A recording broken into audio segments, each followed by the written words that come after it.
معزز ناظرین السلام علیکم۔ آج آپ کی خدمت میں پیش کر رہا ہوں محمد دین تاثیر کی مشہور نظم لندن کی ایک شام کا خلاصہ اس طرح ہے۔ محمد دین تاثیر اردو کے نامور شعراء میں شمار کیے جاتے ہیں۔ لندن کی ایک شام آپ کی بہترین نظموں میں سے ایک ہے۔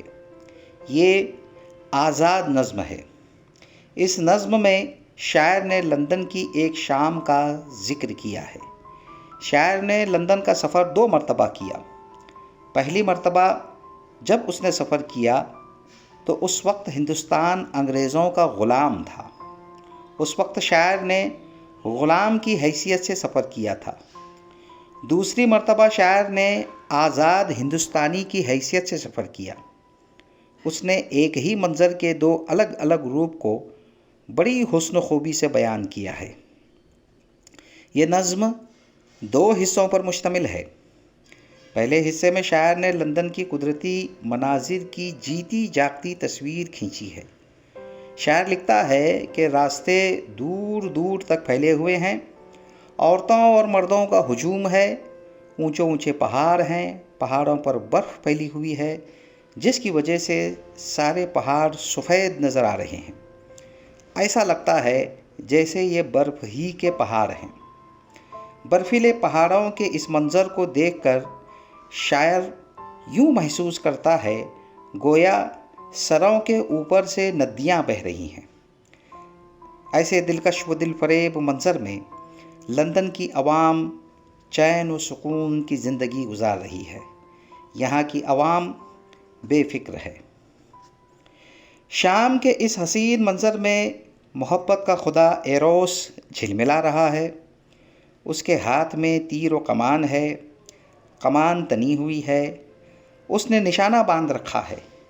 شاعر اسے دیکھ کر سوچتا ہے کہ اس کا یہ تیر نہ جانے کس کو لگے گا۔ الغرض اس رومانوی ماحول میں محبت کے دیوانے یہاں مسرور ہیں، اپنی اپنی دھن میں مست ہیں، اور ایروس بھی اپنی دھن میں بدستور مست ہے۔ اسے کسی سے کوئی سروکار نہیں، کسی کے ہنسنے اور رونے سے اسے کوئی مطلب نہیں۔ دوسرے حصے میں شاعر نے اسی منظر کی عکاسی دوسرے نقطۂ نظر سے کی ہے۔ یہ شاعر کا دوسرا سفر ہے۔ شاعر کہتا ہے کہ اب بھی یہاں موسم ویسا ہی ہے جیسا پہلے تھا، لوگ بھی وہی ہیں جو پہلے تھے، سب کچھ وہی ہے جیسا پہلے تھا، لیکن اس مرتبہ میں بدل گیا ہوں۔ پہلی مرتبہ جب میں یہاں آیا تھا تو اس وقت میں ان کا غلام تھا۔ ہندوستان پر ان کی حکومت تھی، وہ حاکم تھے اور ہم محکوم۔ یہ لوگ اپنے اپنے ملک میں خوش و خرم رہتے تھے، ایروس کی پوجا کرتے تھے، لیکن ہم پر ظلم و ستم کیا کرتے تھے۔ انہوں نے ہمیں غلام بنا رکھا تھا۔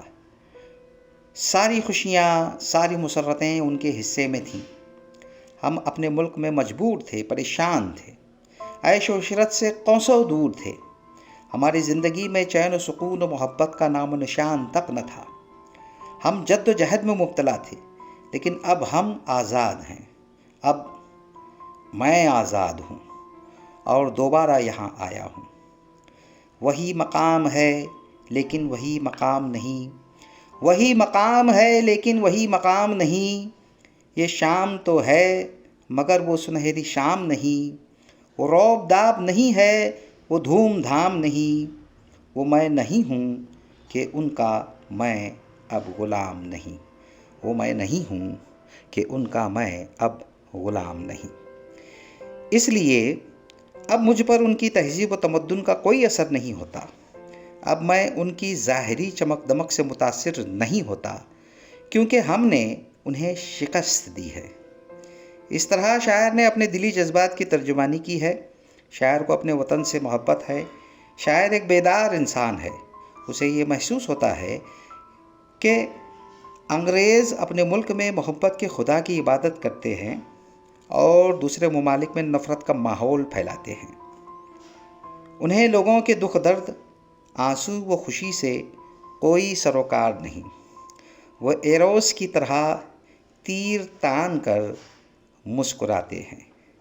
آج کے لیے اتنا کافی ہے۔ اگلے ویڈیو میں انشاءاللہ کسی اور موضوع کو لے کر آپ کی خدمت میں پھر حاضر ہو جاؤں گا۔ تب تک کے لیے اللہ حافظ۔